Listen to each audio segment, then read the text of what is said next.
listening to the Prescribed Films Podcast Network, home to hundreds of hours of free podcast entertainment. The shows on this network all have a common goal, providing you with the best discussions about movies and other forms of entertainment media. The PFPN hopes to fill your earholes with audio joy. Visit our website with links to all the other amazing shows at www.thepfpn.com. Thanks for listening.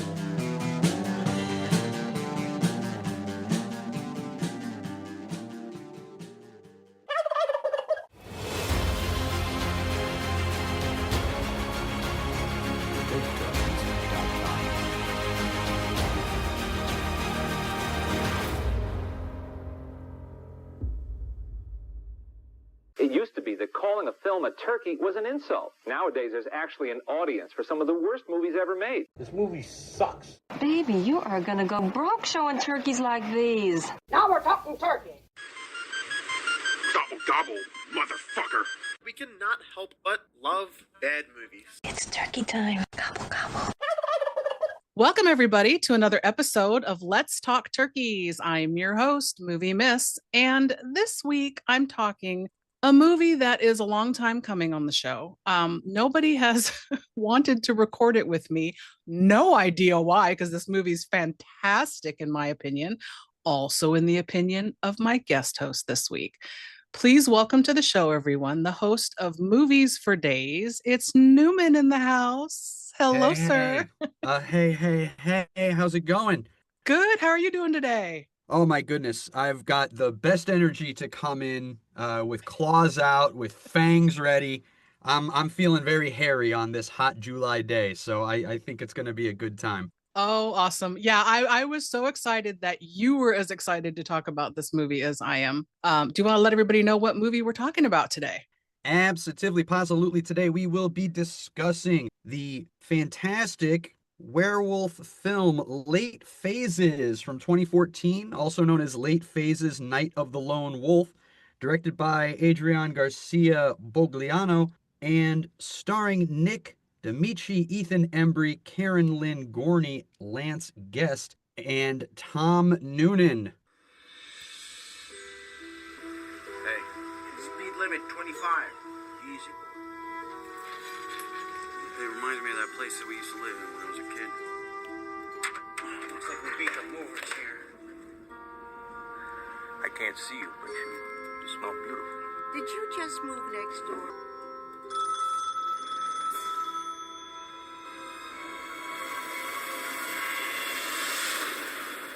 Hi, Mom. Didn't think you'd still be awake. Mom? What is that? Hey, boy.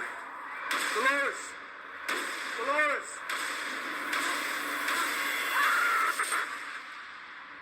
Dolores! None of the neighbors saw any sign of this assailant. It's just an animal attack. This has happened before. Attacks like these happen all the time. Please, stay in your house, keep the doors closed until we sort this out, okay?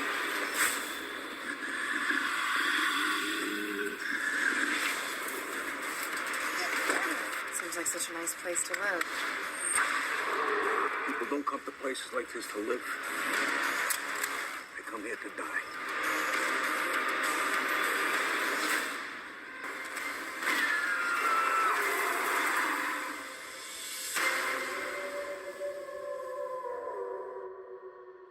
Yep, I was shocked when I first saw this and saw the top billed cast. I was like, wow, it's got a lot of good people in it. Damn, Skippy. And I mean, Tom Noonan always pulls my attention anytime Right? he's in anything. Oh yeah, me too. So we were discussing this when I was on your show talking Bad Moon, our mutual love of werewolves. And I guess that's how this came up. It's a turkey, which is why we can talk about it today. It's got a Rotten Tomato critic score riding the line right at 60, but an audience score of only 46. I'm sad it's not more. The audiences do not like this movie better than they do. Fuck those haters. That's another reason this was a movie I was excited to chat with you about, is because it's very underseen and it's very underappreciated. It's a really good werewolf movie, and it's not like every other damn wolf movie you've ever seen. And that's another reason why I think it's so great and needs more attention. So, yeah, maybe the internet thinks this is a turkey, but as I so often say on my own podcast, the internet is wrong. On so many levels. When I was digging into this, the Robert Kurtzman and his effects team doing the werewolves, I found tons and tons of videos and photos of them doing these, building these werewolf prosthetics and mechanics and costumes from scratch. People like to say, and we'll get to it later, comments about how this looks like masks that you can buy like at Party City. And I was like, oh no, they worked hard and long on this werewolf stuff. That's lazy criticism right there. And that's the other thing I get a little annoyed with. This was a problem in print film criticism. It was a problem before the internet allowed every Yahoo like you and me to just get on a mic and, spit our opinions. It was already a problem where you had people that were more interested in saying something that they thought sounded clever or repeating something that somebody else said that they thought sounded clever. They're more interested in doing that than actually appraising the film. And it just makes for lazy criticism, and that makes for an unfair, unreal, untruthful representation of what the movie is. And then you've got all these people running around going, oh, I didn't bother with that. The one person I talked to said it was trash. Yeah, yeah. It's sad to me that they can't just take it for what it is and appreciate it. And you had mentioned the director, and I'm so glad you said his name first, because I knew I would butcher it. He was new to directing. I had seen his movie that came prior called Here Comes the Devil on Tubi and Pluto, I think is where it is now. I saw it on Tubi. I was blown away at his talent. So I was super excited when I found out, oh shit, he also did Late Faces. I never knew that. I saw Here Comes the Devil during the pandemic lockdowns with my wife, and at the time it was on Shudder. And that movie just punched me right in the face. We both loved it. And you can tell this guy has such affection and appreciation for a lot of the great horror classics that came out of like the 70s and 80s. When you watch Here Comes the Devil, you can't help but notice the connective tissue, the inspiration that came from Wes Craven's The Hills Have Eyes.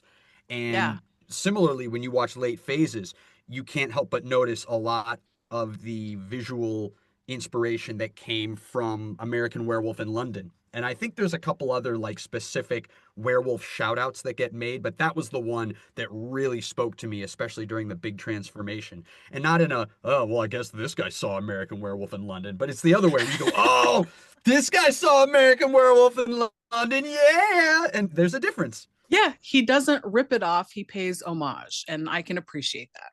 Oh, something really interesting. This gent was born in Spain, but then during childhood moved to Argentina, and then later in life moved to Mexico. And I don't know how young he was when he moved to Mexico, but that's essentially when he really started filmmaking. And so even though he's more capable of speaking English than I'm capable of speaking Spanish, his English is not super strong. And so there was a lot of interesting discussions that had to happen with writer Eric Stolz, or Stolze. I'm not sure how to pronounce that correctly, but he's a writer who, writes in English. And right. So the two of them having to either trust each other or find other methods of communication that weren't just the spoken word. It's not that it was impossible for them to communicate like it would be if, you threw me in the middle of fucking like Japan and I had to talk to a Japanese dude who never spoke English in his life. It wasn't that bad, right? Right. But there was so much extra non-traditional forms of communication that had to happen with these two artists to make this all come to life. And that's something else that I just love about the process and about the product that we got. This is a dude who caters in emotion, in vibes, in imagery, and it's all done to great effect, in my opinion. Oh, I'm right there with you. Eric Stolz wrote quite a few lines, which I've got comments as we go through the scenes on some of them. But I felt the script on this also. If you're expecting a knockdown, drag out gory horror fest. That's not what you get with this film. It's there. The pieces are there for that. But you get such an emotional ride in this movie that you are not expecting. And maybe that's what turns some people off about their quote unquote werewolf movie isn't werewolfy enough. It's too emotional, with the story of the father and son. But that's what I love about it. That's sort of what I would tell people after I saw this. It blew me away because this is a low budget indie film. These kinds of movies happen. Somebody shows it to you or it drops in your lap, and then you have to tell everyone you can about it. Yeah. And it was like that. I came upon this on the Shudder watch list one day, number of years back, and it was one of those things where it's like, why isn't everybody talking about this movie? I'm a little biased. I love a werewolf movie. I love a character piece, and we got great characters and great writing throughout this whole thing. But also, I love Scent of a Woman. And I saw that movie at a young age, and I loved it. My mom told me, she was like, "Oh, you're gonna love this, or you're gonna be quoting this for the rest of your high school life." And I would joke around with my buddies, being like, "If I were the man I was 5 years ago, I'd take a flamethrower to this place." Like, people are looking, what is wrong with him? We are inside a grocery store. But like, that's sort of what I would tell people when I said, "Okay, imagine Scent of a Woman got ramrodded by a werewolf movie. How is Lieutenant Colonel Frank Slade going to deal with that?" Yeah, Nick D'Amici I've only seen him in the Stakeland movies since this. Prior to this, I mean, that's the only thing I know him from. And he's better in this. I like him being more understated. In the Stakeland movies, he's, I think he's a vampire hunter or killer of some kind. But here, he's more understated in his performance, and it comes through in spades. He's playing a blind Vietnam vet, and I don't know. People say, "Oh, well, you should have a blind actor playing a blind person." No, it's called acting for a reason. And this guy nails it. He pulls off the blind performance in so well to me. I love him, and it's so convincing. Yeah, I completely agree. These sorts of things are, in my opinion, often painted with far too broad of a brush. You'll have, again, some loudmouth, ignorant fool on the internet pitching a fit about somebody portraying someone with a disability, and that actor doesn't have the disability. Okay, there was a time when you'd be angry if they portrayed it in a bad way. If they portrayed it in a lazy or condescending or offensive way, then we'd have an issue with it as a society, right? When you pitch a fit about something like that, especially on an indie movie, you're not bothering to take into account everything that has to happen for this crew and this cast and these people to actually make this movie happen. And when you've got somebody with a severely debilitating disability like that in the middle of it, and they're needed for basically every scene of the flick, that creates a lot of cost and logistical issues that can completely hamper a production. Or when you're looking at a movie this small, it could make it to where you couldn't have this movie exist at all. It's the same reason why sometimes you got to have an actor who's actually over 18 playing a character under 18, because otherwise the movie doesn't get made. So it's like, for me, when it comes to, and I don't know if this matters. I think my opinion on this would hold true regardless of my connection to the disabled community. But my dad has a disability. He's been in a wheelchair my whole goddamn life. It's one of those things where you feel like people are trying to do the right thing because they think it's the right thing, but they're coming from a place of ignorance. You don't know what it takes to make a movie. You don't know what it takes to tell this story. If the part of the blind man was maybe in one or two scenes, I can see someone kicking up a fuss and saying, "Come on, there's blind actors. Get a blind actor to do that, you assholes." It's the same thing where in the movie X, I had a conversation with a good friend of mine where they were like, "Well, I didn't see why the elderly characters couldn't be played by elderly people."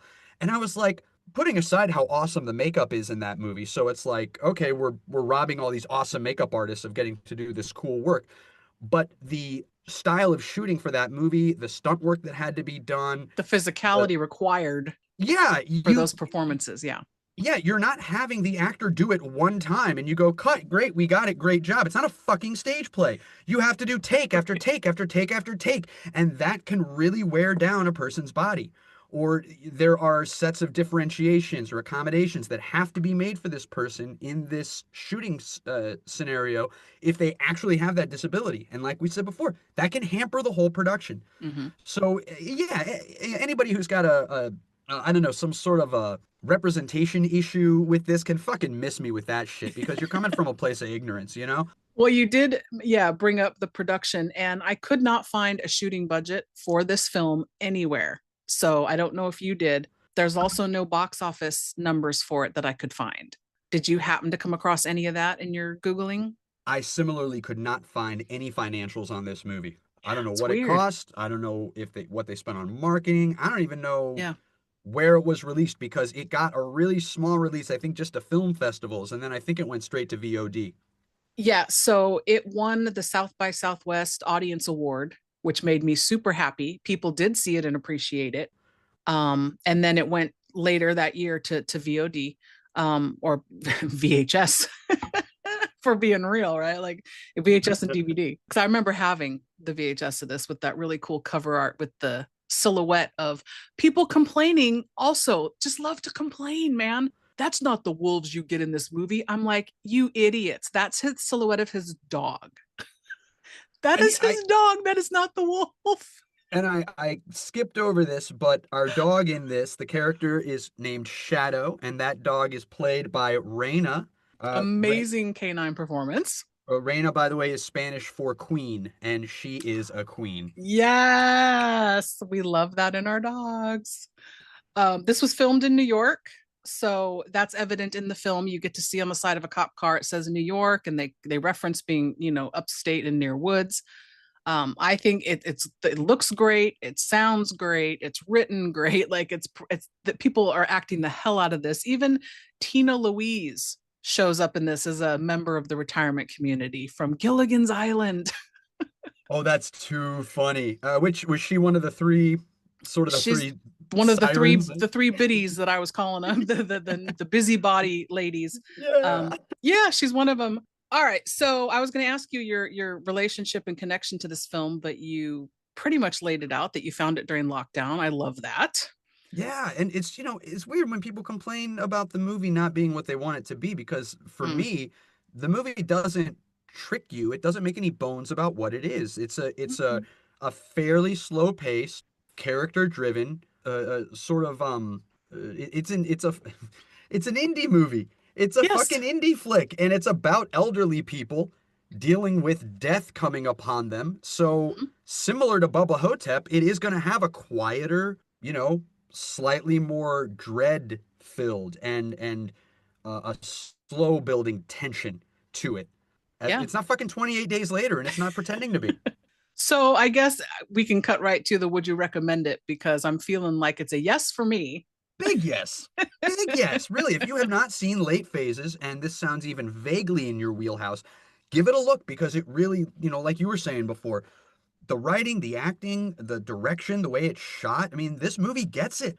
And it's got Mhm. such emotional punch if you just actually sit down, lean forward, buy the ticket, take the ride, as we say.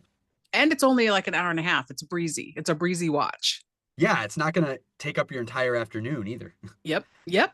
All right. So, with all that said, if somebody wants to pause your listening because you haven't seen this movie, we're recommending you go watch it. It's currently, at the time of this recording, available on Tubi, Amazon, Freevee, and Peacock. So, you've got no excuses.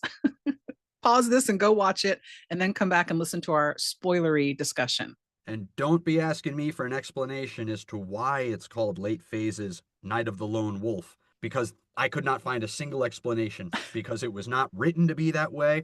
That's not what the shooting script was. It was just Late Phases. And then Mm-hmm. somewhere during the marketing, that Night of the Lone Wolf just got slapped onto it. And Which makes no sense. Yeah. I looked, I couldn't find shit, and I don't think it's necessary.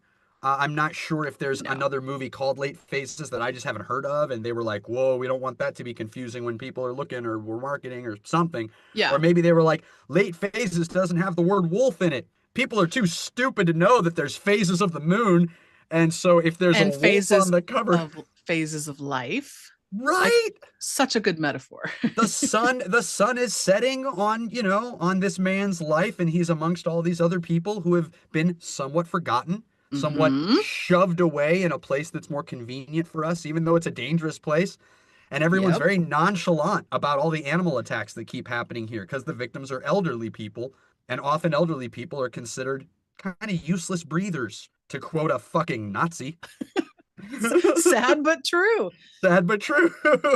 That's what people think, and it bums me out because this movie shows you, especially in his performance, there's a lot more he's got left to give, and he does it, man. He brings down what's happening. So we'll get into it. The IMDb plot for this film, these always make me laugh because sometimes they're not enough and sometimes they're too much. When deadly beasts attack from the forest, it is up to a grizzled veteran to uncover what the residents of a secluded retirement community are hiding.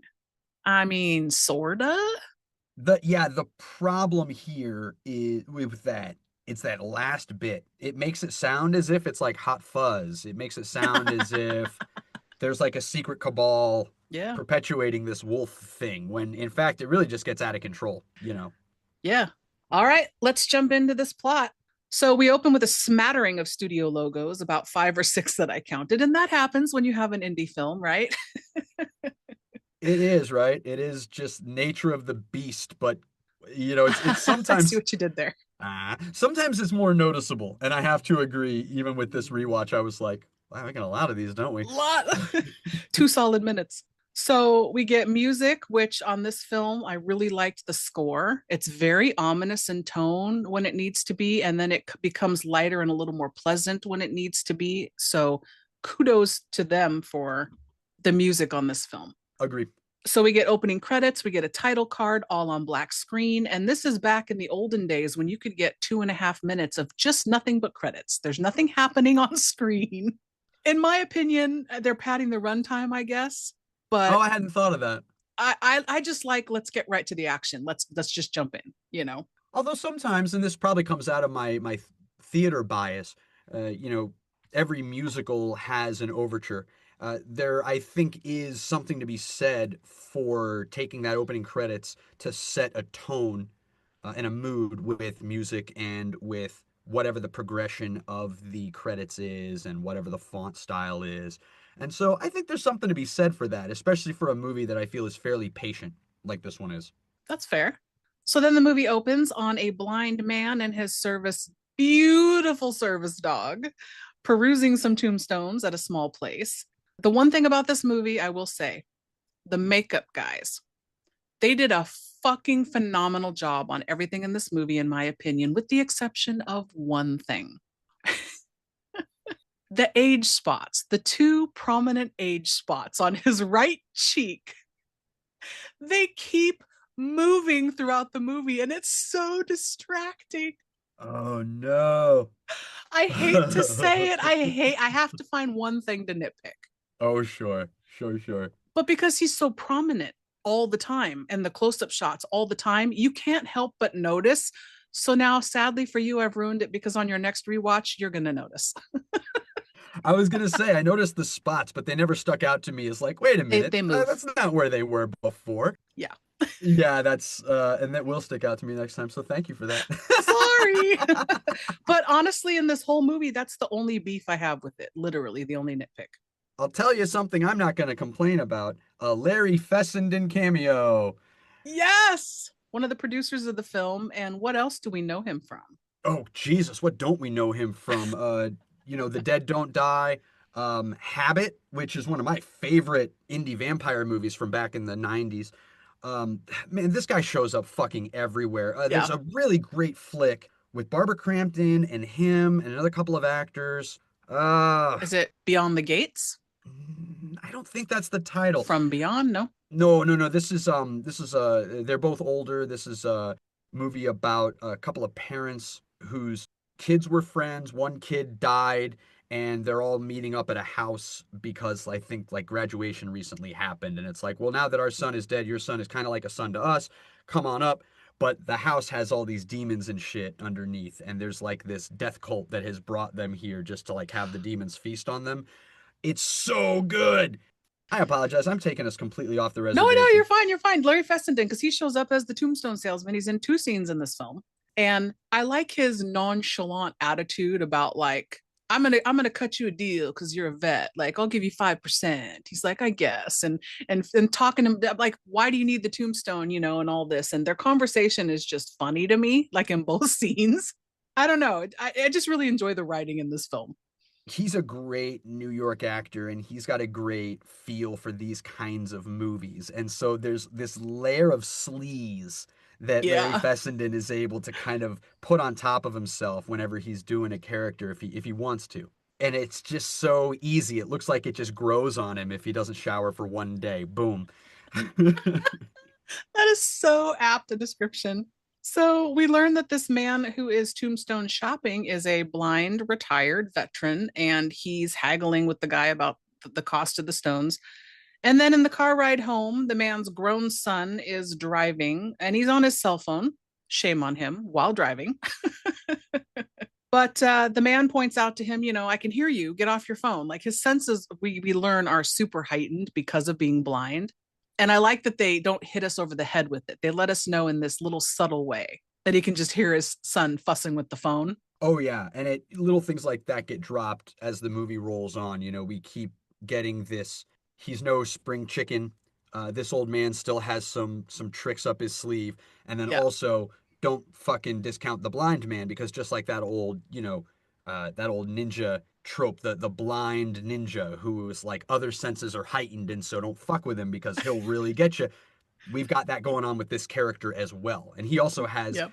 as we get going later, we'll find that he's got his new walking cane, which is a shovel. So it's both a Love walking that. cane and a weapon. Yep. Uh, And he's doing it with intention, but he's playing it off to everyone else. Yeah, don't worry about it. Like, I just like how this feels. Like, but he's doing it with intention. There's a reason he's carrying around this shovel now. Fucking weapons expert. I love this guy. We should give it up a little bit to Will, played by Ethan Embry. As I Yes. first came to know him, the bass player from That Thing You Do. Anytime he shows up in things, he gives such a vulnerable, honest, open performance. I really like this guy's work, and I like his work in this because we see a lot of tension between father and son. That's really the emotional sort of fulcrum of the movie is their relationship and how it develops over the course of this adventure. Mm-hmm. And it's played really well. It's not overdone, I don't think. There's a lot unsaid between these two men, and if you're going to write men properly, I think you have to bake that in to their relationship that there is a lot not being said. 1000%. That's what sells it. That's what makes the relationship believable because then they also interject. Well, we'll get to her, but the wife of the son, the daughter in law, bringing in the caring, motherly things about, are you taking your pills and, stuff like that, which the son is not going to do. And I like that it feels real in that way. But so we see that they're arriving at a gated retirement community called Crescent Bay, and the security guy in the little hut at the gate couldn't be more disinterested in this position, honestly.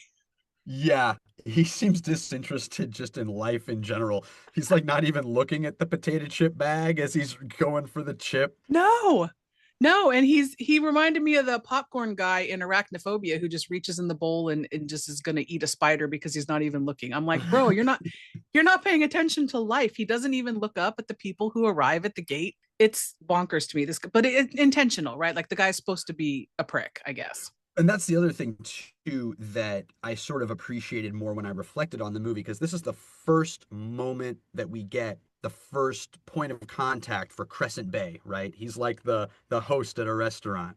And it sets the tone for everything that's about to come and this attitude of we really don't care about you. We really don't care about anything. What are you even going to do about it? Mm-hmm. We'll get to it. Whatever. You can wait, right? I mean, you're old. That is really the attitude that pervades everything about Crescent Bay, including the police who come out to have to deal with, what's with these old people getting mutilated? I don't know, seems to happen all the time. What are you going to do? They're old. People get old, they get mutilated, they die. What, cry me a river. Come on, let's go. But but for real, everyone is like that. And I think that upon reflection, it hits you really hard at first, like, Jesus Christ with this guy. That's a bit much. How has he not been fired? But Right. I think it's sort of a good flag kind of letting us know exactly what this place is and also what this story is because that's ultimately what I think it's about is about the plight of people at this point in their life. So we see these houses in this community are super close together. Some are even sharing walls, which I hate that kind of living. No, thank you. But what are you going to do? So they pull up to the house where this man is moving into. And at first I was put off by his mailbox. I'm like, why is his mailbox at the top of the driveway facing his house, and everybody else's is down at the curb. And then I realized, oh, they're like catering to him because of his disability. They're like putting his mailbox right up at the front so he doesn't have to try to maneuver down to the street to get his mail. I don't know if that is good or bad, catering to him in that way, but I thought it was kind of cool. See, I think that's neat, right? Because on the one hand, you've got, hey, we don't want you to have to take a long walk. Mhm. For this character, that's the last thing in the world he wants, right? He has this attitude. He's one of those old school guys of, I don't give a fuck, I'm blind. Don't treat me different, god damn it. Yeah. I'll fucking do it. I got it. If I need something, I'll fucking ask you. When I ask you, I'll probably order you to help me. And you'll just do it. I notice he does that a few times with people where he's like, come here, Yeah. walk me over there. Let's go. He doesn't ask. He just and people just hop to it, you know. He's a military man and they want to Yeah. help, but he doesn't want to feel like he's asking for help. And that all translates in the performance, which just tells you how amazing of an actor he is. So we see the house is empty because the movers haven't come yet, and the man fishes a little stone looking piece out of the wall. And at first I'm like, what is this? There's scratches on the wall. But he takes it outside and asks the sweet neighbor lady who's having a yard sale, I guess. He meets Dolores, and I love Dolores. Yeah. He's like, what is this? And she's like, I don't know, a claw? I was like, that's a big fucking claw. I also love that when they meet him and they're all excited about, oh, we have a veteran with us. Well, thank you so much for your service. And he's talking about being in Vietnam, and he goes, you didn't hear? We lost that one. I know. It's His so fucking good. attitude, it's great because it's like on the other hand, he's so immediately sweet with Dolores, and I think it's because her sweetness is not performative. She's just genuinely a kind person. I don't think he can read that to the point that he would articulate it this way, but he Right. feels it. He feels that falseness. He feels that performative community spirit that he gets from the three biddies, and it rings Mm-hmm. as false and it's distasteful to him, and so he responds in a very prickly manner.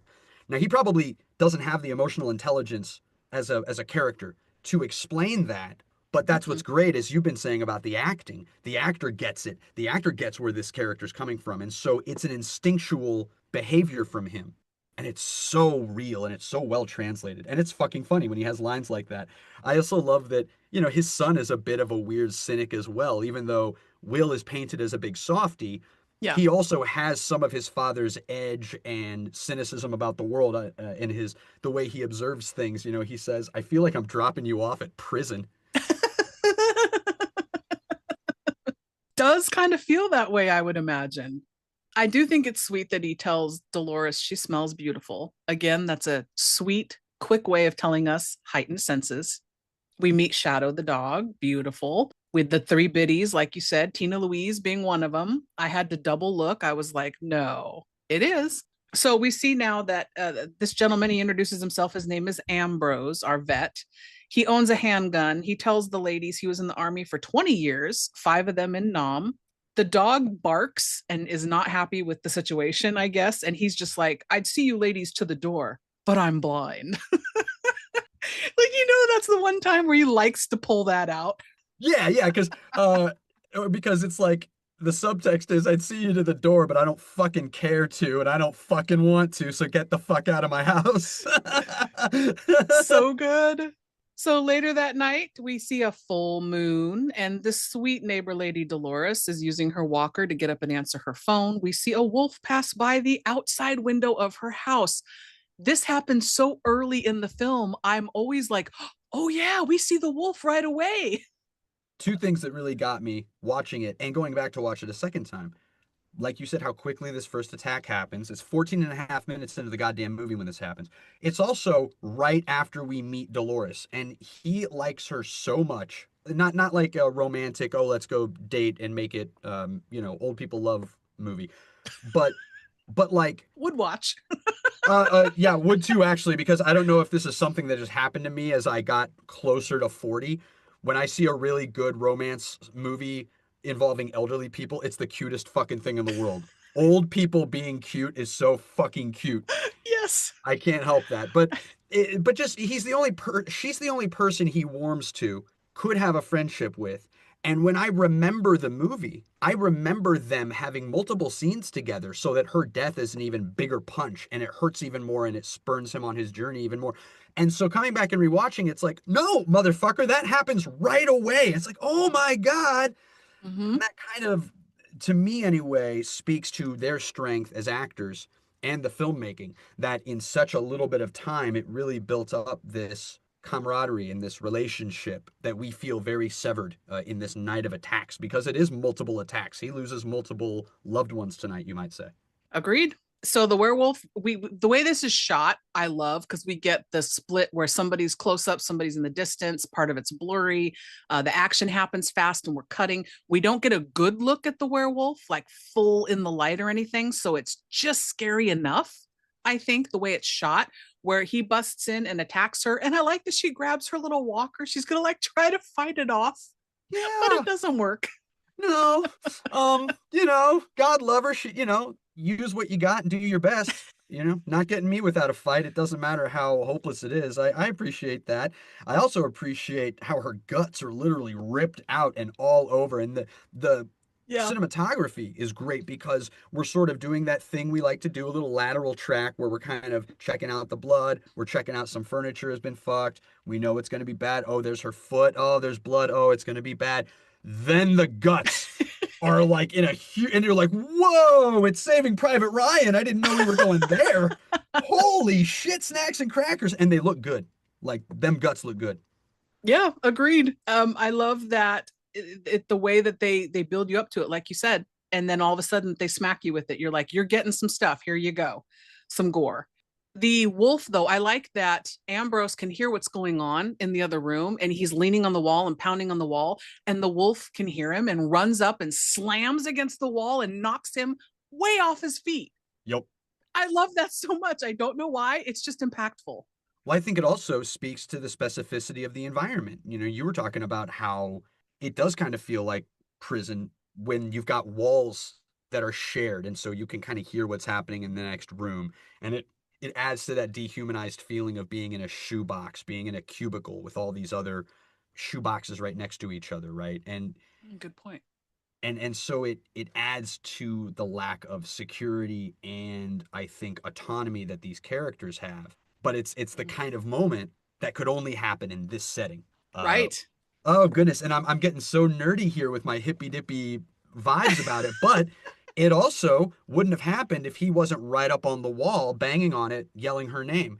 It shows how when you care about somebody who's being attacked in this place, right? That's what puts a target on you. It's a risk to care for someone, and to be close to someone is a risk. And the danger that befalls her immediately befalls him because of his care. Yep. The wolf comes for him. Shadow hops to and defends her master, defends her daddy. And everybody that knows me knows I do not like animal deaths in a movie, especially a dog. I will not watch dog deaths if I can avoid them. But yet, because of how this movie plays it and the impact and what it all means and how it plays out, I can rewatch this movie, even though there's a dog death, even though Shadow is bested here. Yeah, this is the first moment of the film that gets an emotional reaction out of me. And it's like, yeah, a werewolf movie can make you cry. And I cry multiple times watching this movie in multiple it's places. because it gets it. Yeah, like me too. And similar to John Wick, if the dog doesn't die, the movie doesn't work. And I rarely like seeing that. I almost always warn people if I'm recommending a movie where a dog visibly dies. Anymore, I feel like it's just common courtesy to give somebody warning. Just like if there's a violent rape scene, it's really just common courtesy to give somebody a warning about that if you're going to recommend the movie. Mm-hmm. In the same way, when we had our Bad Moon discussion, we talked about how important it was that Thor lived at the end, that if Thor had died, the movie really doesn't work. In late phases, it's the absolute opposite. But God, it's a killer. It's a gut punch. Killer. Yeah, there's no working phone. And his son didn't check to make sure there was a working phone before leaving. He's got no one he can go to for assistance or help because he's also injured. And he's got his dog cradled in his lap. mortally wounded but not gone, like a fallen comrade on a battlefield where ain't no chopper coming to get us. He's just going to sit here and suffer and bleed. But he doesn't want to let that happen. So he grabs his handgun, and thank God we cut away as he's putting it to Shadow's head, because that probably would be a deal breaker for me, even though I just talked a big game about it. But he puts Shadow out of his misery, which I appreciated, because, yeah, you don't want your loved one to suffer. It would have undermined the emotion and the poetry of the moment if we saw the gunshot happening. It was done perfectly. We see him put it up, we cut away, we hear it, and we feel it. So then, if that wasn't enough, we cut to the movers showing up the next morning because they had forgotten to bring something, or I don't know what was happening. But the old people smell the conversation they're having in the cab of the truck. It's This cruel. movie has comedy. Oh yeah, it's so funny. We have some of these dirtbag characters, like the guy talking about the old people smell, the guy at the front gate of Crescent Bay. They're straight out of a trauma movie. Like they would fit in a fucking trauma movie. Yeah. The one cop, right? There's two cops. There's the one who's kind of the nice guy, and there's one who's just a blatant asshole. Again, that blatant asshole cop, he's on loan from Traumaville. I don't know. They give the one cop the more serious lines, and the other one is just, yeah, the total dirtbag with the zippy one-liners. And it's very amusing. I like that there's comedy in this and levity, because you need that break here with these goofy guys, because they come in and find him sitting on the floor holding his dead dog covered in blood, and he's going, "Help me, please, my dog." And it's like, oh my God, more tears. Yeah. So then we see Dolores's place, which looks like complete shit. You can tell something awful happened. And Ambrose and the son and the wife. So Will is the son. I didn't catch the wife's name. Anytime I've watched this, did they say her name? I'm pulling from my own memory. I didn't write it down. I want to say it's Anne, but I am guessing. Let me look at the credits. Oh, you're correct. Her name is Anne, but I don't recall them saying it. If they must did, have, though. Yeah, I mean once or twice. She's an important character for functionary reasons. She's not. I think Yes. She doesn't really isn't there really for the story exactly. So. So Will and Anne take Ambrose to the vet, and they're discussing, what they're going to do with the dog. But I like that he's, like you said, asking people, demanding people give him answers and help him with things, because he's kind of asking the vet probing questions like, what's going on and what could have killed my dog. And they talk about the location of the community being at the edge of the woods, and animals keep dying, and it happens once a month. It's so weird. It's just once a month. There's an interrogation happening with him in a lot of these conversations he has. And this is another thing with me. I like, Old Dog has those tricks up his sleeve movies. Nobody from a few years back starring Bill Odenkirk or Bob Odenkirk. Bob, yeah. I adore that film. And there's that whole sequence where he's kind of going around town, traveling via bus to interrogate different people in different places. And I enjoy that. It's very similar with Ambrose. Everywhere he goes, it's almost always an interrogation. When he goes to church later, it's so he can interview and interrogate some suspects. Because he's pretty, it doesn't take him too long to decide in his mind. He doesn't ever say it out loud, I don't think. No. But he figures it out pretty quickly. Okay, werewolf. It'll be back at the next full moon. It's fucking on.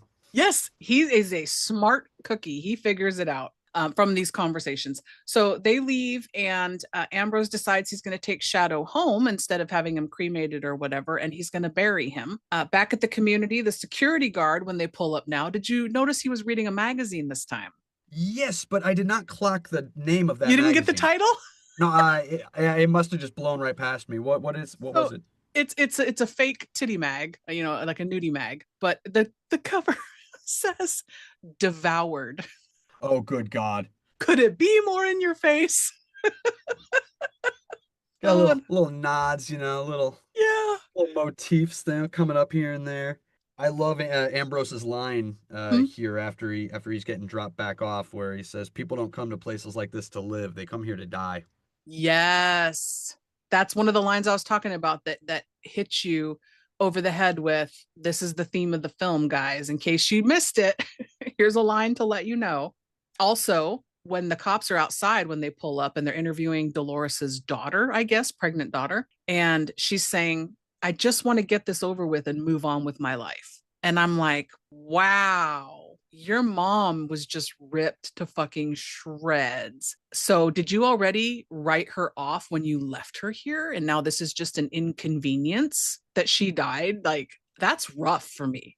It's this terrible, very deliberate punch, I think, because when the attack happens, she's on the phone with her daughter, and her daughter's trying to get off the phone with her. Oh, the kid needs something. I really got to go. And that's when the attack is starting. And she says into the phone, "Can you please stay on the phone with me for just another minute? Please don't go. Please don't go." She fucking hangs up before Yeah. she hears or acknowledges that she hears. Because let's admit it, we've all done that once or twice in our life where we were like, no, I committed to hanging up. You're still trying to talk to me. I don't care. I'm hanging up now. Yeah, that was back before they knew the trick about setting your cell phone into airplane mode so the call just disconnects. Whoops. So the daughter and Ambrose chat for a minute, and she talks about she heard stories about this place and wishes she maybe wouldn't have left her mom there. Again, more pieces for Ambrose to put into his puzzle of figuring out what's going on. The cops say this was obviously an animal attack. They happen often. Then we cut to Ambrose digging a hole in his kind of backside yard of his house. Anne comes over and says, you know, it's a real shame. And this looks like a nice place to live. And then we get that line that you mentioned about people don't come here to live, they come here, it's a place to die. And it's like, oh my God, you poor, all these people in this place. My heart just goes out to them. It's not a real place. These aren't real people, but I still care. Well, like good characters in a good movie, it represents a real place. It represents real people all over the world who have this experience. Not the werewolf part, but the rest of it. Hey, we don't know that. That's true. Where are the reports even going? Are they coming from anywhere? It's not like they all have an Ambrose to shine light on this. To fix it for them. With a shovel and a heart and a rage. Yes. So inside after dinner, Ambrose just sits and rocks in his chair, and we can see that the wheels are turning. He's just thinking about what's going on, putting the pieces together. Anne mentions it was a full moon, and he notes, okay, I've got a month. So the son mentions the phone is now working. So you're good to go. You got the phone now. And they leave. Him and the wife leave. So Ambrose cleans his gun and repeats to himself the phrase 1 month over and over. And I'm like, okay, it's on. This is the moment for me when it clicks. Yeah. Well, it's neat, right? It doesn't feel like until then Ambrose knows what to do. And in a way, the movie doesn't know what to do. This is the moment where we have our direction, we have our focal point. I think that for some people watching this, it takes too long to get to this point. But for me, it's perfect because we need to understand who these people are and what this place is and what the situation is. Because if this attack hadn't happened, it would just be, I don't know, My Name is Otto or some other bullshit where angry, prickly old man, gets his groove back and has a nice friendship with Dolores and learns how to love again. And that's cool. Right. I guess we need another one of those movies, says the werewolf fam. It's necessary. This table setting is really necessary, and it's perfect. Yeah. It's just like fucking John Wick. Okay, yeah. I know what I have to do now. I think it's paced just right, like you said, because we get just enough to feed us everybody. This is the situation. This is what's going on. The table setting, like you said. The next day, he's waiting outside for the mailman, and he's got his shovel now that he's using as his walking stick. And he asks the mailman to just, can you lead me down to where the blood trail ends in the yard? I want to know what's happening. And it takes him to the neighbor's yard. So this is one of the biddies. And he approaches her door. It's Mrs. Baker. She invites him in. We learn her husband is in an iron lung in the back room, which I thought was an odd thing and also reminded me of Bubba Hotep. I had this moment of like, iron lung. Damn, we still doing those? Yeah. Right? Yeah, my dad was in one when he was a little boy. Oh, no kidding. Yeah, he was born in 1948 and he contracted polio at age 3. And then so I don't remember for what stretch of time, but he was in an iron lung at least either during age 7 or leading up to age 7. I don't know. That's came fascinating. Back. Yeah, dude came back from a lot of shit. He's a tough old bastard. Wow. Yeah, these were all new to me when I first saw it in Bubba Hotep. And this, I was like, I researched them a little because I was like, what the hell is this even a real thing? And sure enough, yeah. Lots of people. I guess I was a little shocked that in a movie it released in 2014, someone is still using one of these just because I always thought of them as very dated medical equipment, but Maybe that's the point. In this forgotten retirement community, they don't get the best, newest equipment. They get the leftovers. Yes, you see, I caught that. Cue Robert De Niro right now going, you're good. You're fucking you're good.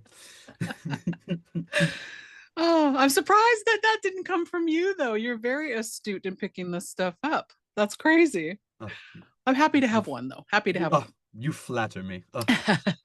So they go in, and he almost accidentally hits the button to shut off the iron lung, I guess. I don't really quite see it, but she accuses him of that. I feel like he's just feeling around all this stuff to try to figure out what it is, and she comes in, and naturally you'd freak out if somebody was fucking around the kill switch.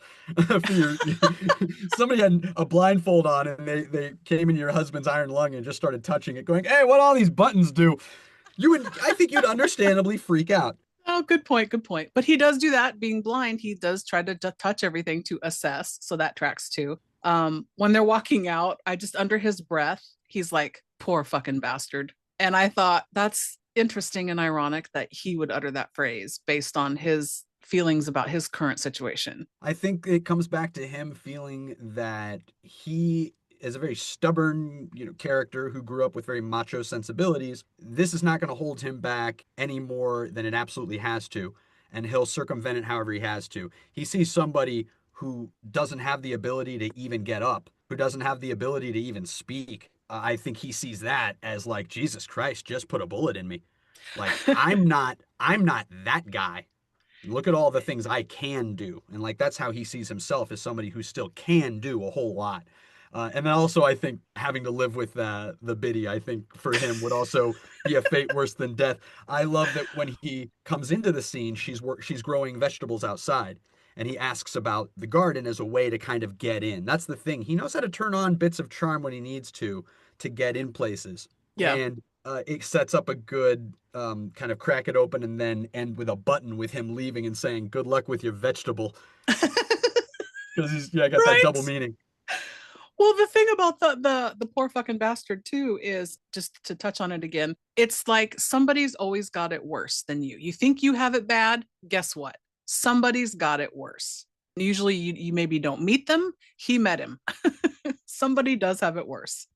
Okay, so her name's Gloria Baker, escorts Ambrose out, and she is doing the passive aggressive thing in this movie where she really doesn't like him, and any opportunity to complain about him or throw him under the bus, like she does, but she's being nice to his face. That irritates me so bad in real life, even worse in a movie. Well, we get to be so omniscient in the movie, right? We get to see for sure how two-faced that person is being. Yes. Fuck those people. Of course, they didn't get attacked by the wolf at the beginning. The one nice person, Dolores, she gets attacked by the wolf at the beginning. Fuck, of man, course. come on. So the cops show back up saying that people are reporting being threatened by Ambrose. He was holding a shovel. I felt threatened. He tried to kill my husband. Right. And the police are doing nothing. Yeah, he tried to kill him. Sure. Sure. So they banter, him and the cops, and the one cop, being snarky, is like, he's something about he's going to retire. He just needs to retire because he's over it. And I love that Ambrose's comeback is, "You should check this place out. Units open up all the time." Oh. And I know we've already given Nick D'Amici a lot of credit, but this movie doesn't work without him. He makes those moments, those little one-liners, they have to be done with just the right balance. Yeah. And my God, does he nail it every time. I love this guy. Yep. And then he shows a flyer to the cop and says, "Hey, what does this say?" And the cop tells him, "Oh, it's about church on Sundays. They send a shuttle to pick up whoever wants to go." He's like, "You should go and meet some of your neighbors." Like, Ambrose is like, "I'm not religious." He's like, "Well, still, you can still go socialize, do something." I do appreciate we do have this one character in a position of authority who is trying to maneuver things in a more communal, more positive way. He's kind of acknowledging the limited scope of his power to actually make anything better, but he's trying. Yeah. While at the same time still being a part of this ineffective, uncaring younger populace. Like, he still is guilty of saying, hey, these things happen a lot. Now, the best you can really do is stay locked up. He doesn't bother to say, wait a minute, why is this happening so much? Is this happening more here than in other places? Is there something we actually should be doing? Maybe get a little heavier with contacting animal control to, like, anything. He's not doing any of that. Now, I'm not saying shame on him. I guess my point is that the movie is good enough in its writing that we have layers of morality with all of these characters. So next Sunday on the shuttle ride, the usual suspects are all there, along with Father Smith. This is Tom Noonan, and James Griffin, who I refuse to still believe is Lance Guest. I refuse to believe that is him. I didn't look up a picture. Does he just look very different in this movie than in other things? Yeah, did you ever see The Last Starfighter?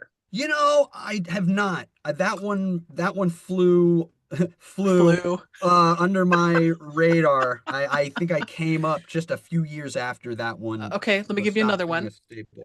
Jaws the Revenge with Michael Caine in the Bahamas. Do you know which one I'm talking about? I know which one. I've seen scenes. I've never watched the whole movie, but he's in it. So he's the bearded, skinny, tall son of Lorraine Gary in that film, who's like the star of the film. And then I looked at that and I looked at this, and he's in Halloween 2. He's the one who tries to save Laurie at the hospital. Now you got me. Okay, the cutie patootie who ends up getting conked on the head. The little skinny guy. Mm-hmm. With and then all the hair. Yeah. Yes.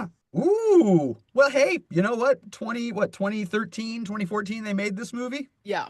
Oh. I'm not slamming him. We look how we look, and that's fine. But I just was like, that is not. It totally is him. But you can tell when you really, if you like listen to the voice and the eyes, he's got those big, big eyes. It's like, okay, I guess this is Lance Guest. And he does a great job. He's a good actor for sure. He's fabulous in this. But it was so funny. The first time I saw the movie, as soon as I saw Tom Noonan, I said, oh, there's your wolf right there. And as the movie went on, I felt like, okay, Ambrose thinks it's him. It's got to be him. And I swear to God, this happened. There was a huge stretch of time after the first time I saw the movie before I saw it a second time. And I misremembered the flick that entire stretch of time. I was telling people, oh, dude, fucking Tom Noonan's the werewolf and it's awesome. I somehow misremembered it and thought he was the wolf. Well, there's a lot of little things that happen that could make you kind of remember that, because he notices that Father Smith is a smoker. He can tell by the scent. He can smell it on him, again, with the heightened senses, which comes back later. They ask about if Ambrose wants, oh, hey, maybe we should get you a cane. And this is where he's like, nope, I'm good with my shovel. I like the feel of my shovel. Much to the biddy's chagrin. So at church, there's a sermon about sacrifices. And then outside, the father tells Ambrose, I hope you don't mind that I leaned my, sermon toward you, because being a vet and all. And I was like, you made up a sermon on the fly? When does that happen? That's what? That's only if you've got someone who's a real believer. You know what I mean? Like, if you've got a preacher who really cares about what they do, and they really put their heart and soul into it, occasionally they'll get inspired. And they'll take the sermon they've been working on all week and they'll pitch it out and they'll say some other shit. And those are the guys that can really cook.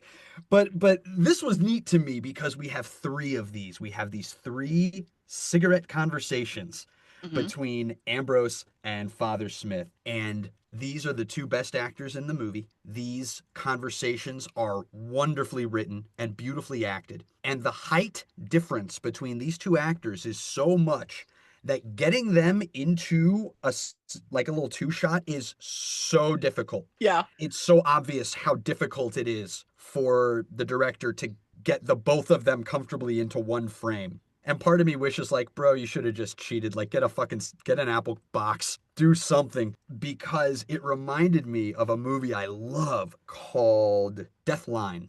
Okay. And in that movie, you've got Donald Pleasance, and in one scene, going toe-to-toe with Christopher Lee. And it had to be shot in such a specific way because their height difference is so ridiculous. They basically never share the frame.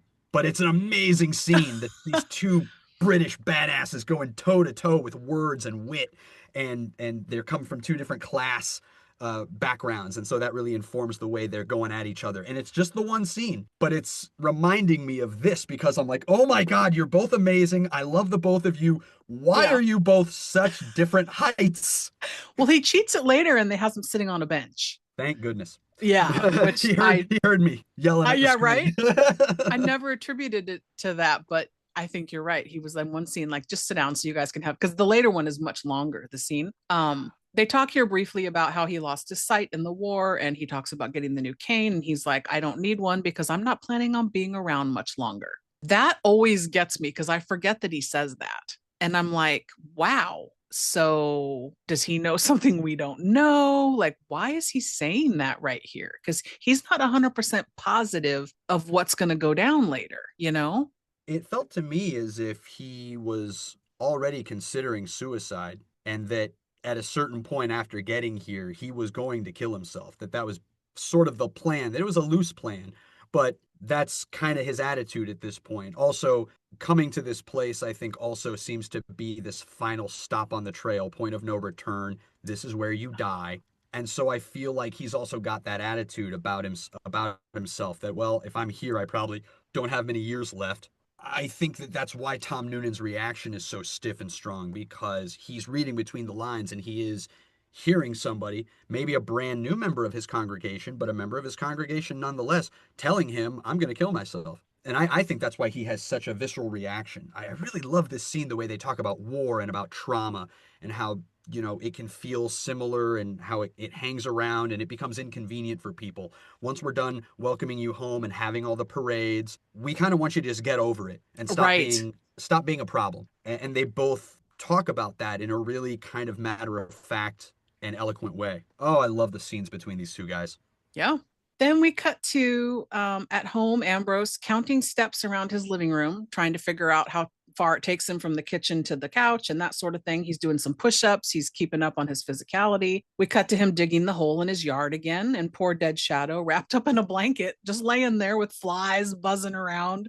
And then we get the wife, Anne and Will, standing there talking just purely so that we, the audience, can understand the passage of time.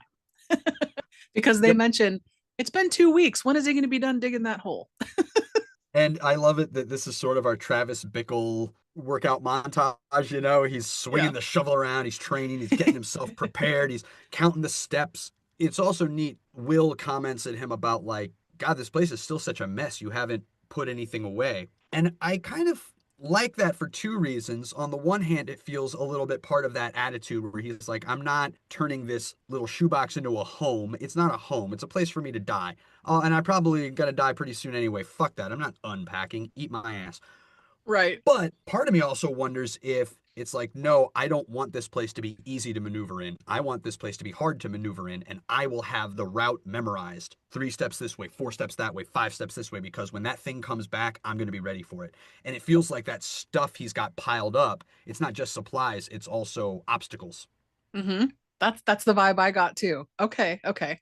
Yeah, the stuff that he's got in his room I thought was interesting. He's got bottled water, plastic bags, rubbing alcohol, rope, all this random stuff sitting around. And I was like, what is he planning to do with all this? Are we going to get like a Home Alone thing later where he rigs the house and he doesn't? That part of the script had to be cut, Yeah. unfortunately. They realized they Budgetary. didn't.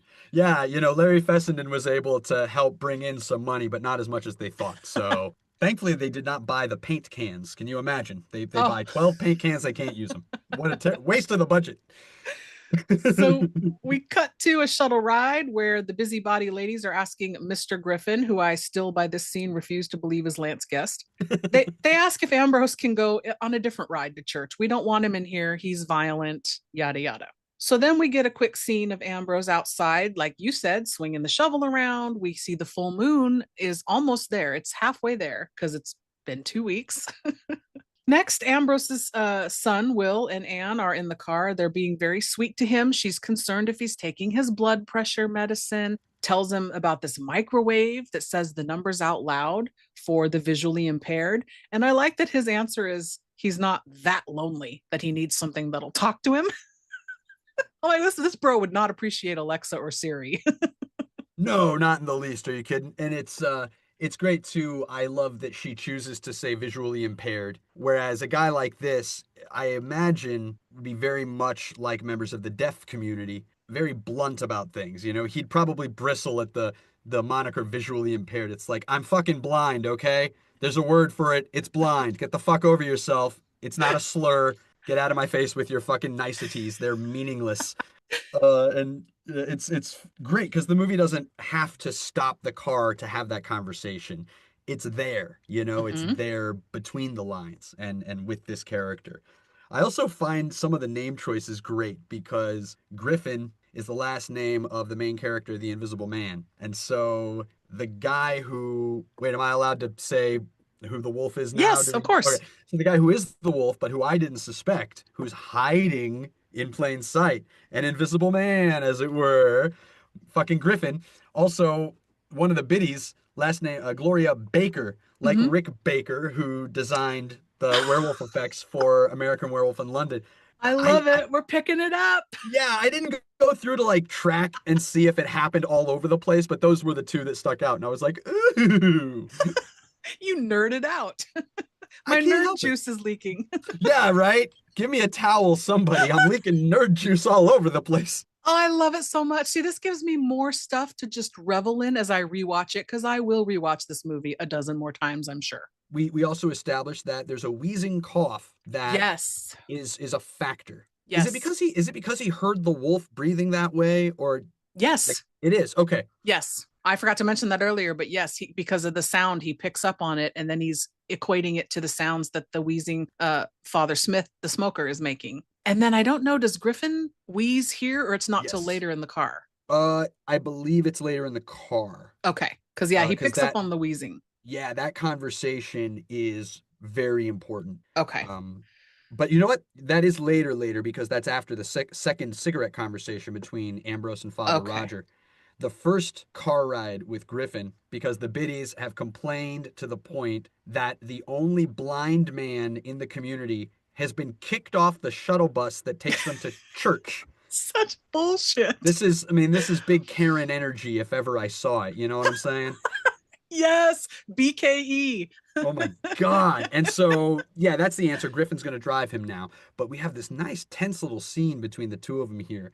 And I love this line where he goes, Ambrose, you're not a religious man, are you? And he goes, I'm not. Just because you wear a collar doesn't mean much. Men get away with a lot in uniform, believe me. Mm-hmm. Ooh, love. And he just spits it at him, you know what I mean? The Yeah, way he he does. just spits lines like that at the person he's talking to. It's deep. You know, this script makes me want to really seek out other things that Eric Stolz has written because I didn't really recognize anything on his IMDb, but now I kind of really want to go dig into it because this Me movie is too. clever. Yeah, the writing is just sharp. It's Yeah. really sharp. And it's funny, I feel like, especially as horror fans, we dig through a lot of stuff where the writing is just kind of getting us by. It's a fucking McDonald's cheeseburger. But Yeah. writing like this, I mean, this is like somebody snuck into that McDonald's kitchen and they fucking made us the most fabulous steak we've ever had with the most perfect potatoes in the world. And you ask yourself, how did this happen? I've got to follow this secret chef. I got to find out what kitchen is he sneaking into next week. Right. As long as it's not an island, I'm fine where the menu happens, but we're good. That's a good ass movie. I didn't see that Right. for the first time until this year. Same. Yeah. Oh my God. Any movie where a cheeseburger's that important to the ending, gimme, gimme. That flick was great. So Ambrose now has another conversation with Larry Fessenden and chooses his giant headstone that's way out of his budget and gets it delivered. It wants it in a couple days. Ambrose asks him where's the nearest gun store because he needs some ammo. And then dropping off Ambrose at home, the son is like, "Hey, you shouldn't have all this cash on you. Like you should put it in a bank." And it's like treating him like a child almost. And I was like, I get that you care, but don't talk down to your dad. Like I don't know. It's a kind of a weird scene to me. And it stuck out to me that it was at the insistence of his wife. Oh, that's a good point. Yeah. He felt it was necessary, but he didn't want to do it because he could feel how distasteful it was. And also, he knows his dad well enough to know how he's going to react. True.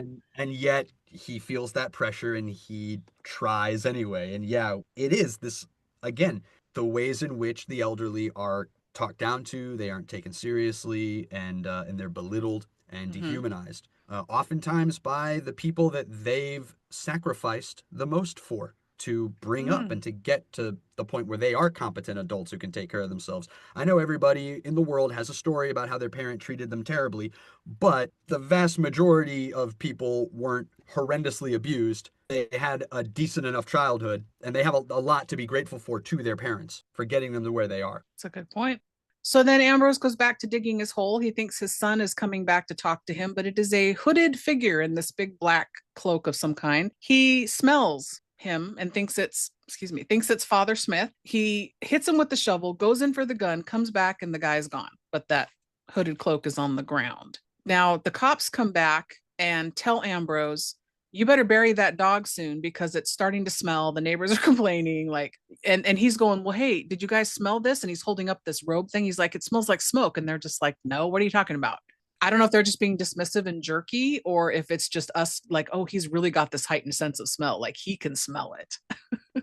I wonder if that's what it is, because it's a bit of a fake out. He smells the smoke. We're supposed to think it's Father Smith. Mm-hmm. However, if you're always hanging around somebody who smokes, then some of that secondhand is going to get onto your clothes. It might not be as strong as what gets on the person who is doing the smoking. And so maybe somebody with a heightened sense of smell would be able to smell it, whereas somebody else wouldn't. Or it's just I didn't think of that. It could also just be another example of the cops being part of that younger generation that just don't care. They're like, yeah, okay, fine, smoke this, smoke whatever. Bury the dog. We can't smell anything over the stench of your Over the dog. dog, sir. And I do love that. You know, there's this warrior's respect of like, I'm going to give you a proper burial, and I'm old and it takes time. And also, it's a plan. Yeah, and I'm going to consistently remember what I'm fighting for, because I can't fight this thing for a month. I'm not going to put you into the ground and allow myself to forget even a little bit how sharp and hard that is. I'll bury you on the day I'm ready to go to war. So the next Sunday, he's waiting for the shuttle. It passes him by, and hears it go by, and he's like, oh, damn it. What the fuck? And then Griffin rolls up in his car and is like, hey, let's get you a ride to church. And they make some small talk in the car here, but it's important dialogue that they're having, because Griffin talks about owing his undying soul to Father Smith. They talk about Vietnam and killing a child and how did you come to the church? And it's this real deep conversation that they're having on this ride. Yeah, these conversations are really important. And we're getting, as you were saying, a really good window into Griffin and just how devoted he is to Father Smith. And this was, again, it was a fake out for me, because I thought it was like, oh, he's protecting Father Smith. He's keeping the secret. He's helping to, placate his wolfism because he loves him so much. Like a fucking, he sees him as like his little cult master.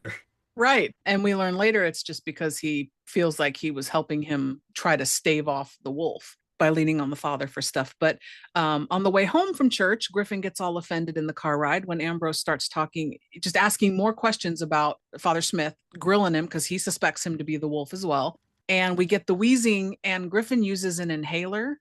And I wondered, is he a former smoker, or is it just the secondhand smoke, like you said, he smells on him? That's so interesting to me now. I'm really thinking about that. Or even if the wheezing cough is from his own, asthma thing. Mm-hmm. And it's just that before Ambrose thought, oh, the wheezing cough connects to the cigarette smoking. But now he's realizing, oh, perhaps the wheezing cough isn't just the cigarette. It could be something else. It could be this guy. It's nice. It's showing him and us, the audience, like, you may not have the right suspect yet. And I also thought there was a neat little trick in that conversation between Ambrose and Father Roger on the park bench when the father was talking about his past and how, he wasn't a good guy and he, found his way to religion to help reform himself. And he said, go for the full transformation. And I wrote that down. I was like, ooh, is it a hint? Is it a clue? And then later I'm like, it was a fake out. You fuckers, you got me. Total fake out. We see the ways in which with that story, about Ambrose, killing a child as I guess like a sniper, or maybe it was not exactly as a sniper, but it was a child strapped with a bomb that was coming toward them and nobody wanted to take the shot, but he did. And without coming right out and saying it, it feels as if God decided he doesn't deserve his eyes anymore because he used those eyes to murder a child. I read it as he's willing to do the thing that nobody else is willing to do. And that's what this situation is going to call for. He's going to sacrifice himself. I think the two really kind of work together because he doesn't seem to have sour grapes about being blind. He seems to have this attitude of I'm not going to complain about it because he would do it again if put in that situation because he had to protect the rest of his guys and no one else was willing to do it. And like you, he's the one who's willing to step up and do the distasteful thing. And yeah, I kind of again I keep just loving how complicated this character is. I know. There's layers. It's like an onion. It's got layers. Good comparison. Later, this giant ass tombstone gets delivered and puts it right by the hole that he's been digging in his yard. He asks the guy to take him into town to the gun shop. He's like, flashes some cash at him. He's like, you busy? The Westmark gun store. Excuse me, store bunny rabbit ears. Yes. And I like this guy at the gun place. He's like, so, what do you need? I got Berettas, M16s, Uzis. You look like an Uzi guy. I love He's so this dude. smarmy. Is this the actor from Twin Peaks? Did he play the I didn't look him up. I'm not sure. I meant to look it up, but it's been, as I told you before, a crazy 24 hours. Yeah. He looks so much like him, but no, same. I love his energy. I love the way he converses with Ambrose and just falls into this, yeah, tell it, brother, right on there kind of attitude. But like, it doesn't feel fake, but it still feels a little salesman-y. Yes. But like, salesman for this specific region. Do you know what I'm saying? Yes. And I love that Ambrose has that line where he says, the only thing precious about life is that it ends. Right? Again, the writing. It just gets me thinking like, this movie's deep. It doesn't need to be, and it is. It's like another thing I'm learning about myself. There really are a lot of shitty werewolf movies out there, and most of the ones that suck, they're low budget, but it's not the low budget that makes them bad. It's the fact that they made up their minds at some point in the filmmaking that this is just going to be a werewolf movie and nothing more. The ones I love are the ones that say, okay, let's use this to go somewhere. Like Ginger Snaps, I think is a good example. This is a great example. So Ambrose asks the man if he'll make a silver bullet for not only his revolver bullets, but for his rifle. And then he asks for one single silver shotgun shell. Silver shotgun shell. I can do that. That takes some time. Just need one. Yeah, I love it. So I have to admit, though, later I get disappointed that it's exciting, but it's a letdown. It's like just the one shotgun shell, the silver bullet. Like he should have had more. Would have been. But it's a promise. It's our ooh, that's when we're gonna know. When he grabs that shotgun, that's how we know. Kaboom, baby. That's the big one. That's true. I don't know. That's just I get excited. And I also love that this is just great editing right here where he's like, hey, has anybody ever come in here before asking for silver bullets? And he's like, oh yeah, one guy. Hard cut to Griffin with one guy last year, his name was Cut. Right to Griffin, yeah. So putting salve on his wounds on his shoulder and back. And massive wounds. The first few times I watched this, I was so puzzled as to how he got these wounds. Because I'm like, we know at the end, he's been a werewolf for a while. So why does he have fresh wounds? But then you see, and I put it together later, he goes out back and he's got this smoker barbecue thing that he's throwing bloody clothes and dead animals into to burn the evidence. And I'm like, oh, so when he was a werewolf attacking animals, they must have got some good hits in on his shoulders and like they must have fought back a little. Because why else would he be freshly scratched? Like that didn't make sense to me for a while. Don't we also later see him cutting himself as the back? As an act of contrition. So I guess I kind of thought some of those wounds he was putting salve on were self-inflicted. Okay. Well, that tracks too. Okay. He's like punishing himself. So later he goes to put flyers in mailboxes and he sees Ambrose arriving home carrying the Westmark bag. And he knows what that means. That is some ammo. I also, I know we were just on this, but the other thing I wonder about, both Shadow and Ambrose got in some licks on that wolf in that initial attack. I wonder if it just takes a long time to heal. Like in other werewolf movies, the healing happens almost instantaneous. But what if with this werewolf, it's just that, well, no, a human being would have died immediately from those wounds. You're a werewolf, so you're going to get better, but it's going to take about a month. It's going to take some time. So that's the other thing I wonder about. I don't know if the movie points at a direct thing for that or not, or if I'm just, you look down to take a note and then you missed something. You know what I mean? Like that happens to me. Oh, me too.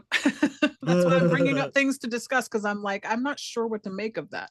So that night, Ambrose finally gets the hole finished. He puts the dog in the hole, and I always get teary when he stands there and apologizes to Shadow.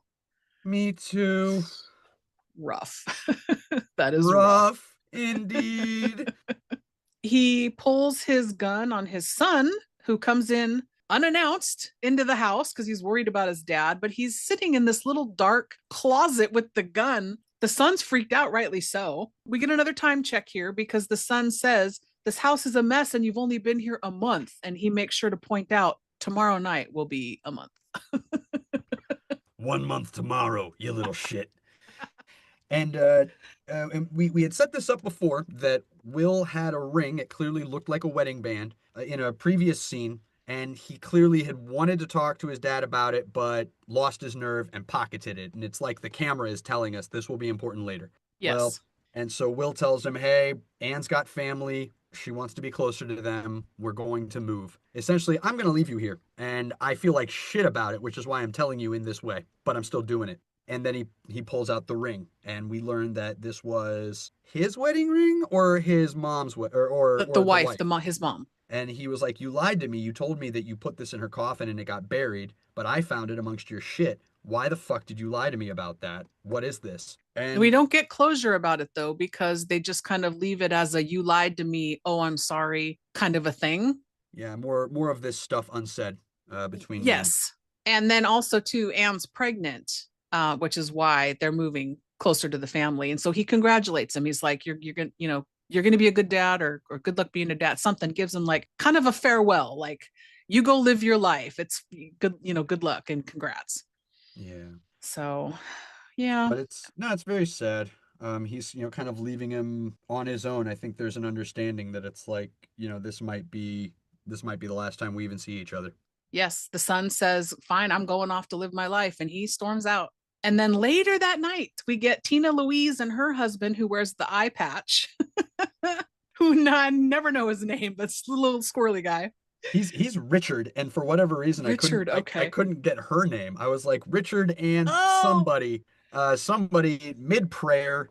Griffin is there. He's like, it's 3 in the fucking morning. What? Yeah, what are you doing in our house? Yeah, and he's like, I just need you guys to pray. Yeah, pray with me. So they all kneel down, and Griffin seems to be having an epiphany of some kind as she's praying. Just all the different emotions that register on Lance Guest. I refuse to believe it's Lance Guest. His face. You're like, this guy's a damn good actor, because he's going through this roller coaster of emotions, and he suddenly has this epiphany, and he just jumps up and bites her hand, and we cut away real quick out of that scene. So yeah, he's gonna make some werewolf buddies. Yes. Which I don't know if this was, he felt like the walls were closing in and that this was the best way for self-preservation, or if it was just an instinct where it's no, I just have to do this, and I don't know why, but I can't fight it any longer. You nailed it on the first sentence there, and we'll get to that in like 2 seconds. You're so right. You're right. The next day, the police roll up to Griffin's house. He's not there. We cut to him at one of the other busybody neighbor ladies' houses. I want to say it's Baker with the iron lung. Yeah, I think so. He asks her for her hand, and she thinks he's just being sweet. And he takes a nice big chunk out of her arm and runs away. So he's building his army here. So then the father shows up at Ambrose's house, and they have a smoke and a chat out back by the dog's grave. They talk about saving lives, Ambrose being a loner. The father mentions he was just in the neighborhood stopping to see somebody else, and I thought I'd check in on you. So then the father goes off to Mr. Griffin's house. They're together, and they're talking about the acts of contrition, and the prayers aren't working, and you've tried to help me. And the father acts like he knows what's going on. At first, I thought he knew. But then we cut to later that night, and the old biddy with the husband in the iron lung. This is where this happens. She's on the phone, and we see her hand is bandaged. So Griffin went around and bit everybody he could to build this werewolf army, because he can't do it on his own, is what he says, I believe, before he bites her earlier. Okay. He had said something like, I can't do this alone. Because on that third cigarette chat at the dog grave, Ambrose has that wonderful line where he says, that's all I got left, Father. Consequences. And yeah, Again, that's just, I had to hit because it's just one of those lines that's just such a massive, theme shout for the movie. When you're at that point in your life, not all, but most of what you have is to look back. And you look back on your life, the choices you've made, and you sit looking at where you're at now, and it all feels like the consequences of those choices. Whether you feel like you made those choices or those choices were sort of made for you, it doesn't matter. You're still the one holding the bag of consequences. They find a way to talk about this stuff in such simple, real conversational ways. And I just love the writing for that. And it's very seamless. It seems easy. It doesn't seem forced. He realizes, wait a minute, he's here to see somebody. He's here to see Griffin. I got to go save Griffin. Go, Yes. Go, old blind man, go. Oh, God, it's going to take a minute. It's going to take a minute. Hang on. So he does go see Griffin. Griffin rants to the father that he was attacked by the beast in the woods, but managed to kill it. And now he kills animals. The father doesn't believe him. He's like, I believe you think you're possessed, but I don't believe you're a werewolf. He adds, if you injure something, you must kill it. It's an act of mercy. And then he threatens the father. Yeah. And that's when you're like, oh shit. This leads us into our transformation. There's this amazing circle shot, blinding light, dogs are barking, and this transition takes some time because they had a budget and they wanted it to look good. And man, did they do this right. It's very Rick Baker inspired, in my opinion. Fuck the haters. This is a great werewolf transformation. He literally rips his skin off to reveal the wolf underneath. How Love fucking cool is that? Love that shit. The only thing, okay, I lied. I have 2 nitpicks with this movie. I was wrong because this is my second nitpick. Okay. The father stands there in disbelief watching him transform for a solid 4 minutes. Why are you not running? The minute he starts to do anything weird, why is he not tipping the fuck out the door? Father Tom Noonan smokes about a carton and a half a day. He cannot run. If something is taking his breath away emotionally, that it literally is taking his breath away. He could only stand there. He's like frozen and transfixed, I guess. Yeah. I was like, why would tip the fuck out the door?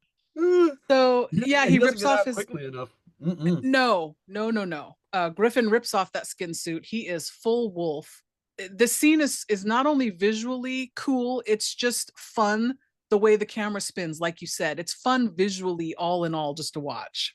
We end up flashing back to Gloria's home, where she has clearly wolfed out because that body in an iron lung is now a headless body in an iron lung. Yes! I never knew I needed that so badly in a movie. It's so mean, but also wonderful. Big time. So the father finally does run and bolts to his car, but it's too late because wolfed out Griffin is leaping through the air in slow-mo from the ground right to the windshield, busts through, cut to some blood splatter. I didn't care that we don't see that death because we got to see slow-mo werewolf jump. It's so funny. This rarely happens, but as that shot was beginning and he's doing his slow-mo jump feet first toward the windshield, part of me goes, I don't really care for that. And then as the glass smashed and we cut to the blood splatter, I go, never mind, that was awesome. I like, it took 2 seconds and I completely came around on my opinion of that. Yeah, and I had to also think back, how many werewolf movies have you seen that in? Have you seen slow-mo feet first werewolf jump? Probably none, but this one. Yeah, I was going to say, this is probably the only one for that, but I guarantee this is the only movie with a headless body in an iron lung. Yep. Ambrose discovers that headless body on his way down to Griffin's, and man, oh man, it's pretty tense because then the she-wolf comes in. Ambrose gets scratched by her, gouged in his right side, clobbers her with the shovel, and takes off. And I'm like, did he kill her? Is she dead? Who likes the shovel now? I don't think so. But at this point, I was running out of space in my notebook, and so I wasn't tracking like, okay, how many wolves do we have? How many wolves have been killed? How many wolves are left? So I think she's dead here if my werewolf count later is correct. I think he did kill her because we did skip. I forgot to mention there was a part where they show him prepping his house for what's going to happen here, and he's sharpening his blade on his shovel, like the end of the shovel. Yeah. He probably did kill her here with it. But he gets into full dress uniform for this finale. Yep, goes home, cleans up his wounds, puts a bandage on, puts on his dress uniform, and he is loading his revolver. He's ready to go. He puts in a hearing aid. Then we cut to the security guard in the fucking booth at the front of the community, sees a werewolf running down the street on his like closed circuit TV. He's like, oh shit. And he closes the gate and pounds sand. He's gone. I'm noping right the fuck out of here. I don't even like this job. Right? Not worth it. Yeah. It's like, are you gonna call somebody? Nope. Gonna call a pizza later. Didn't even wait to get his car, just fucking ran off. Bro, I'm with you. So Ambrose, now sitting upstairs near some open windows, has his hearing aid turned up. He tosses a bloody shirt down onto the lawn out front. We see werewolves running down the street on all fours. Really cool, in my opinion, the camera work here, because they don't give it away to where it's looks bad. It looks good the way they shoot it. Yeah, agree. Then we see the werewolves standing on 2 feet in front of that shirt. They're standing upright, and then a third wolf comes over. Ambrose shoots his rifle and hits one, kills one. It's the Tina Louise wolf. So the other wolf runs off, and the third wolf is pissed off. So this is the husband that had the eye patch, because you can tell because the wolf has this weird, bubbly, white, glossed over looking eye. Very where nice. the patch would have been. Very nice. This is how I tracked all the wolves. I'm like, okay, that's her husband, and he's pissed because he leaps the fuck up to that window. And this makes me laugh every fucking time. Right as he peeks his head up to look in the window, Ambrose shoots him. It's like, yoink. Got him. Pop, pop, pop. Is this the one where he gets like the headshot on the wolf, like through the window? Yeah. Headshot looked good.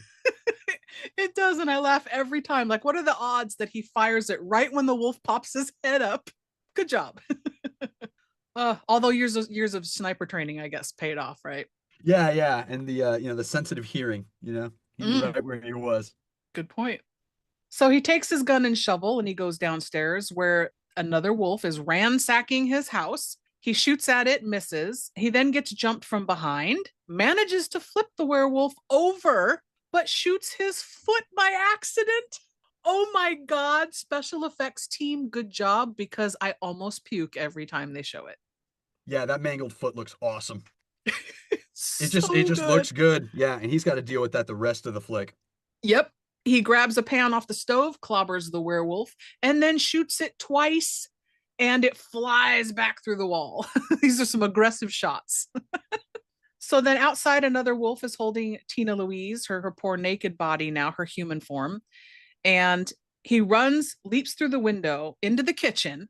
Ambrose is fighting it. They go to the living room. He grabs the shotgun because he counted the paces and like army crawls over to the couch, grabs that shotgun, turns around, and in one shot blows the fucking head off it. It explodes. So good. I love a good head explosion. This is a werewolf head explosion, and you know it's putting him down because that's a silver shotgun shell. Love it. But that's my question for you, sir. We made sure it was silver to kill the wolf. However, he also completely obliterates this head. It's shot to oblivion. There's nothing left. Did it need to be silver? He exploded this guy's head. How pissed off would you be if you did that and then like the fucking T-1000, it just reconstituted right in front of you and it was like, haha, sucker, that wasn't silver.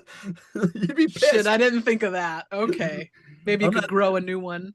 Yeah, I don't know. I don't know what these wolves can do. So like, yeah, he said to himself, I'm not fucking around. We're going I'm not Lone taking Ranger. chances. That's a good point. So Ambrose grabs his revolver, puts in his hearing aid. He hears Mr. Griffin snooping around at the grave of the dog. Griffin Wolf is what I was calling him in my notes now. Very nice. Simultaneously, Ambrose's son is at the gate. Will, he can't get in, so he tries to call his dad. His dad's not answering, so he hops the gate to try and get there because his dad had left a voicemail earlier for him that we at the audience did not get to hear. Yeah. So outside, we see the werewolf jump down into the hole. Ambrose goes outside and does this pulley rope that he rigged to knock that tombstone on top of the wolf. I thought that was very clever, but I also thought that's a lot of work for not a lot of reward because the werewolf just pops right the fuck back out the hole. Like it didn't hurt him. That's fair. They maybe could have had some spikes set up or something for him to land on. Right? That could have been Something. nice. Yellow Jacket style, like fall on these spikes. Hey-oh. So Ambrose swings his shovel. The werewolf breaks it in half and they tussle. The werewolf bites Ambrose on the shoulder and then bites the shovel handle. Oh, so it's the shovel handle's in half at this point. Ambrose manages to shove both pieces right into the werewolf's eyes. Oh, cool. I loved it. It's undoubtedly the most puzzling thing to me, that how the fuck did he manage to nail it? But again, it's so fucking cool. I don't care to quibble with it. Yeah. Yeah, it's it's like the Jaws explosion of the shark at the end of the first movie. I don't care. That was cool. Yes, That was exactly. cool. Felt Fucking good. Cool. So he wanders over to his porch chair and he rocks for a minute and he whispers he's done. And after everything he's been through and all the injuries he's sustained, yeah, he should be. Like, I'm happy. I'm not happy he dies, but I'm like happy the movie ends the way it does, because it wouldn't make sense for him to survive all this, really. Well, and he got to go out like a soldier. He got to go out like a warrior, and he got to go out doing something, not feeling useless. And most importantly, he's been bit by these fucking wolves. The only way he survives is if he goes on to be a werewolf. So he needs to die. And he was planning suicide. I think he was loosely planning suicide anyway, just like Al Pacino in Scent of a Woman. So I feel like this is a satisfying way for him to go. Like the Klingons would say, today is a good day to die. He's going to Stovo Core, It's a good point. So it's a satisfying ending to the story in the sense that it tracks. It makes sense with the whole movie we've seen up until now. This is the ending that makes sense, sad as it is. So the son comes running up, sees this naked lady's dead body. He's like, what the fuck's going on? He looks over and sees the dying werewolf. So happy that somebody else sees the werewolf, right? Yeah, that also needs to happen for this ending to work. Otherwise, it's, oh, your father went crazy and killed everybody kind of thing. Yeah, and then he's gotta go on not knowing, because he's like, nah, man, I knew my dad. That just doesn't feel right. It's better that, no, I know my dad went through something that I can never explain to anybody, but I know. Yes, I know. I fucking love that. He runs around back. He finds his dad in the chair, passed away, and then we cut to daylight, and Will is listening to his dad's voicemail, and we get to finally hear it too. Thank you, movie, for that. It's super emotional for me to watch, and sad. He's telling him he's sorry that he wasn't there for him, and all the things the son wants to hear his dad say, basically, that he loves him and goodbye. Very satisfying. I was very happy that the movie shared that with us. Yeah, same here. It was a kind of necessary closing the book on that relationship in this positive way. He's able to leave as a final message all the things that had been left unsaid. Things he had felt his whole life, but had never been able to say, out loud. Mm-hmm. Certainly to his kid's face, and how proud he is of him and the man he's become. Like, what a great dad he's going to be, all that great shit. And it wraps things up so well, because with this relationship being the emotional crux of the whole movie, and this breach of understanding between the two. I don't think they ever comment on it, but it seems a deliberate choice anyway, that Will is not a veteran. Will was not a soldier. So right. There's a disconnect there of never being able to understand exactly, and maybe even having a little bit of disdain, because the military sort of has to de-socialize you and re-socialize you, and then it kind of spits you back into society without any care for how you reintegrate. Mm-hmm. And I mean, obviously there are some services set up, but they're woefully inadequate and underfunded. So again, miss me if anybody wants to get up in arms about me saying that there's not enough support for veterans. At any rate, it also, I feel, is so important then that Will gives the only version he can of a 21 gun salute to his father at the funeral. And he's shooting at the moon. So it's even more symbolic. It is so apropos. So yeah, him and the wife are the only people there burying him. She's holding the folded flag, and he fires the rifle at the moon. And that's it. Fade to black, roll credits, the end. Like, such a great button on it, I thought. It's so well done. I don't understand people who don't like this movie. If you don't, I just think they don't have a soul. They have no heart. They certainly don't have a sense of patience, for fuck's sake. I mean, yeah, the movie requires a little patience, but it's a movie. It's supposed to be watched. It's not a fucking theme park ride. Yeah, and in my opinion, it's worth the ride. It delivers. It delivers all the emotional beats. It gives you some horror. It gives you some gore. it hits a lot of the marks for me. It really it's so good. I can't say that enough. And then one thing I thought was funny was I was watching it on Tubi, and you know how Tubi likes to roll you into the next movie that they suggest is similar. It tried to Yeah. roll me into Bad Moon, Hey, right? not a bad little double feature there. I cracked up. I was like, wow. Okay, similar vibes. I get it. I get it. The dog also very important. There was a very positive review I found of this movie from Patrick Cooper over at Bloody Disgusting, and I thought he had a really cool quote here. Sure. Gave the film 5 out of 5 skulls, stating the film is a tale of hardcore werewolf violence, a tangible father-son relationship, redemption, and a whole lot of heart. It's funny, brash, and exciting, but knows when to pull back and let the emotions sink in. Simply put, it's a masterpiece of the werewolf genre because of what it accomplishes on top of the scares, which is deliver a truly emotional, heartfelt story of a father and son. Yes. Mic drop. That is Nailed like it. The best. Thank you, Mr. Cooper. I wanna be hanging with Mr. Cooper. He sounds like a good dude who likes good movies. Oh, we're old. We are old. We're not so old we couldn't fight off a werewolf.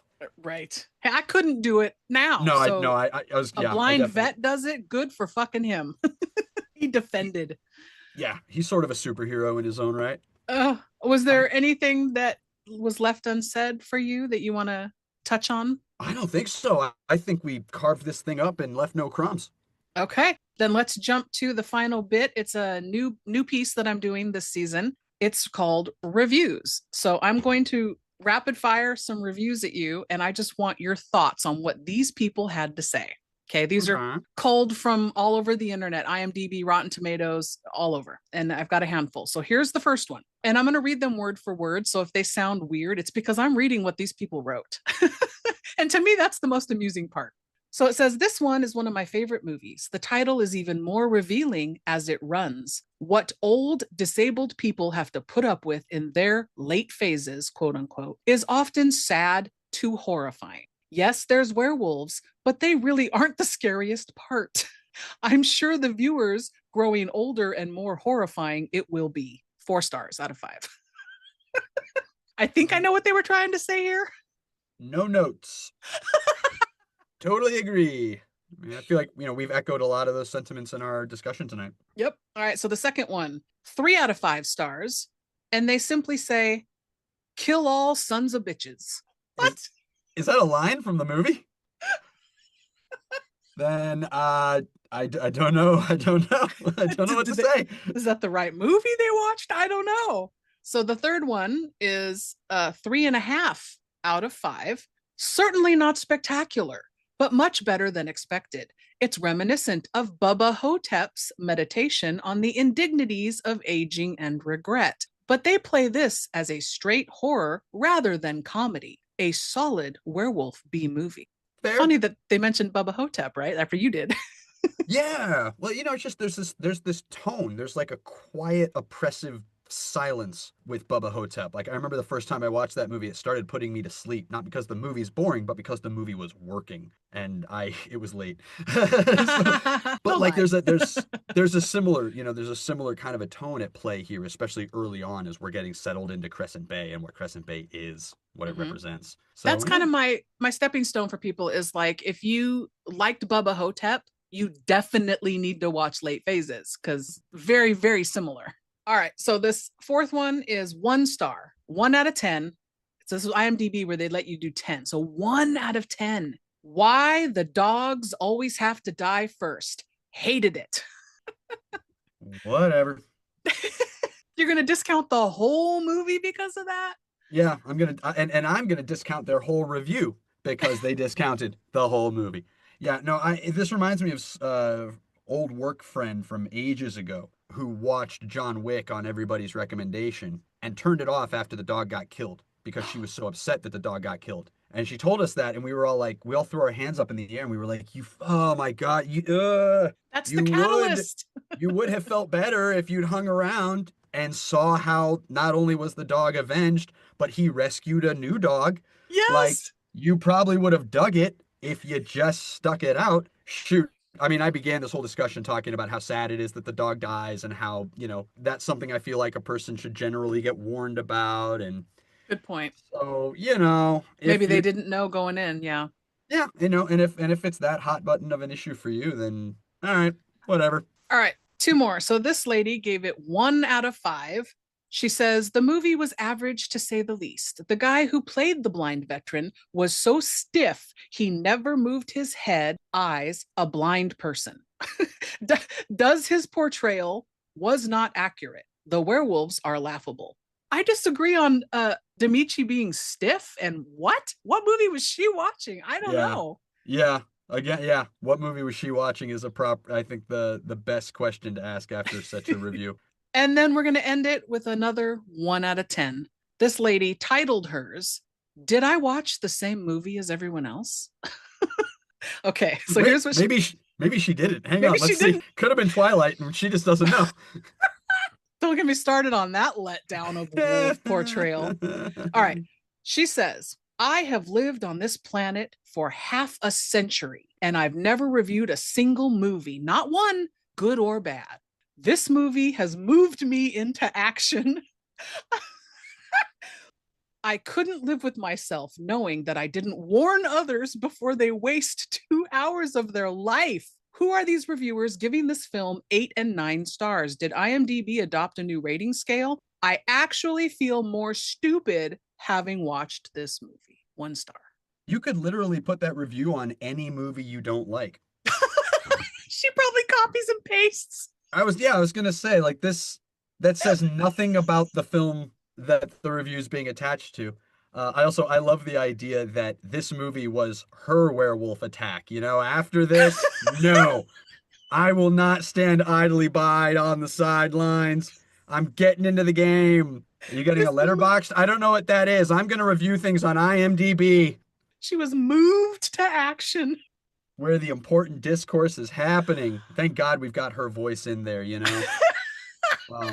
Now, see, that is why, no offense to you or anyone else who adopts a rating scale on their shows of any kind in podcast land. I do not fancy myself a movie critic. I don't rate and review movies, and I don't care to try to rate and review movies. My show is about talking about them and having fun. And that's kind of why this season I've adopted the let's pull some people's ratings and opinions in here and critique them, because it's funny to me. When people love or hate a movie opposite of my love or hate, it's fucking funny to me. There's something very, in my opinion, inherently flawed about trying to match a mathematical scale to an artistic expression. Yes. And ultimately, that's what movies are. So everything in the realm of art is relative and everything is colored by personal taste. This isn't even like sports, which I think athletes need to get a little more credit for being physical artists in certain ways, the way dancers are. There's an element of that I don't think gets enough appreciation, but that's its own discussion. But even then, you can sort of put a mathematical thing onto a boxing match or on a football game or what have you. I can't fucking do that with movies. This is a 5 out of 5. That's a 2 out of 5. Well, why did you score this a 5 out of 5 and this is a 2 out of 5? Also, I'm very hippy dippy right brain with a lot of my stuff, but I'm enough of a left brain person deep down that when people start putting decimals into their point scales, it pisses me off. Like, I'm so annoyed, and like I would never like wag my finger at someone. This is my own personal problem. I get that. But it's just a lie to me if you say something is a 2.5 out of 5. It's like, okay, then it's a 5 out of 10. You changed your scale. It is no longer a 5-point scale when you introduce decimals. That's cheating. And so yeah, I'm kind of the same where I never put in ratings on my show. I occasionally a guest will just do that. They'll go, I mean, I think this is like a 5 out of 5. What do you think? And I'm from the Midwest. I'm too polite to go, I don't do ratings. And so Right, same, I just same. go, oh, well, I would say it's like a 4 out of 5. But those are the only instances you're going to catch me doing that, because I really am I'm like, get that off my plate. I don't like those vegetables. Whenever somebody wants to do a rating scale for a movie. Yeah, movies are art and art is subjective. And that's the same issue I have with people on social media talking about posts saying, give me a movie that's going to keep me up at night, that's so scary I can't sleep for days. And it's like, well, that depends, asshole. What do you think is scary? It's just crazy to me. Crazy. All right. Well, that is going to wrap up our discussion on late phases from 2014 today. So, Newman, thank you so much for being here for this conversation. Thank you. It was an absolute pleasure. I've been looking forward to this one. And there's enough werewolf movies out there. We got to do another one. We got to get this party back together again sometime. Absolutely. And for anybody out there who is interested, like I mentioned, the movie is on Tubi, Amazon, Freevee, and Peacock at the time of this recording. And Newman, please let everybody know about Movie for Days, what you got going on, and where they can find you. Oh, sure. And thank you so much. So, yeah, I run and host Movies for Days, your non-pretentious, easy access movie chat podcast, where every Friday we take a deep dive into any movie from any decade with anybody's guess as to how we chose that film that week. Now, I am a proud member of the You Run Podcast Network and yourunpodcast.com, and that website is honestly the easiest place to search and hear all of my stuff. But my podcast is available virtually everywhere you find podcasts. Movies for, like the number 4, days, spelled with a Z. Because I grew up in the 90s. Everything was extreme. The show is all about exploration and celebration. We rarely get negative. We often go deep. We sometimes get emotional, and we're very silly and goofy. And it's always me and a different guest. And I've got a million different sub-series because I smoke a lot of weed and I don't like doing the same thing over and over again. So if you want a show all about Tarantino, I've got one. If you want a show all about Batman, I've got one. If you want a show covering only the classics and it's always hosted by me and my mom, guess what? It exists, and it's called Classic Corner with Mom. She and I are going to be recording an episode on Batman 1966 very soon. I currently have an episode out on Brain Damage from 1988. Big Henenlotter fan over here. Nice. We've got episodes on Blowout from Brian De Palma coming up. We've got an episode on Final Destination. We've got an episode on the Muppets Wizard of Oz because I'm an unabashed Muppets fan and I've already worked my way through all of the theatrically released films.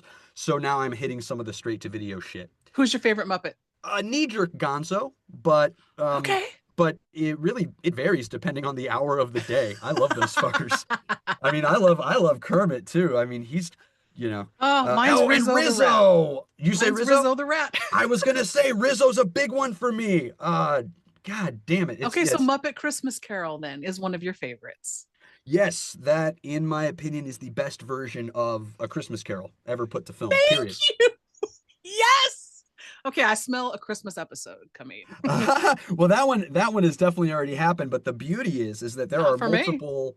Me. I see what you mean. I totally misread what you said. What's great too is that there's multiple Muppet Christmas specials that went straight to TV, and they really don't suck. So I'm actually going to start hitting those as time rolls on. But yeah, you can find me on Spotify, Audible. I'm really all over the damn place. I'm on Instagram at Movies4Days. The underscores exist where they would. And I'm still on Twitter at MoviesDays. Days spelled with a Z. All right, listeners, that's going to wrap this up. And I want to thank you all for listening. Thank you for hanging with me as I get season 5 here underway. Thank you so much, Newman. All right, listeners, that's going to wrap this up. So until next time, goodbye. Can you make silver bullets? Oh, yeah. What guns? Smith & Wesson 64 revolver, Remington 700 BDL rifle. Yeah, I can make those. Can you do silver shotgun shells? Shotgun shells are a little more complicated. They take like an hour to make. I only need one. What do silver bullets make you think of? Lone Ranger. Vigilante, fighting for justice and all that. He used silver bullets. Something about how the precious metal stood for the preciousness of life. The only thing precious about life is it ends. I'll be back. Get the fuck out of here! No, I cannot. Get the fuck out of here. Get the fuck out of here! Why don't you get the fuck out of here? Get the fuck out of here. Get the fuck out of here. Get the fuck out of here. Get the fuck out of here.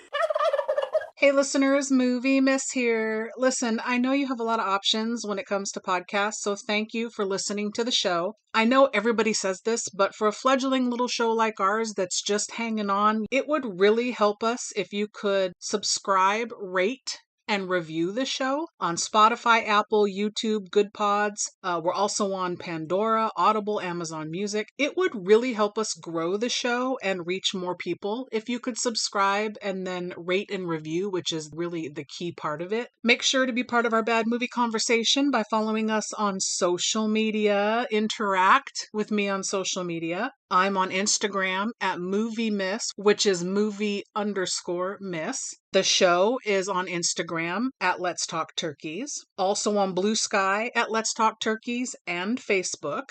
You can also chat with like-minded bad movie lovers in our Facebook discussion group. Also, hit me up on socials if you want to be a guest on the show. Always looking for guests. I can assign you a movie, something we think is fun, or you can bring a movie that you think is a bad movie if it has a low Rotten Tomatoes score, or you just really don't like the movie but you like to talk about it.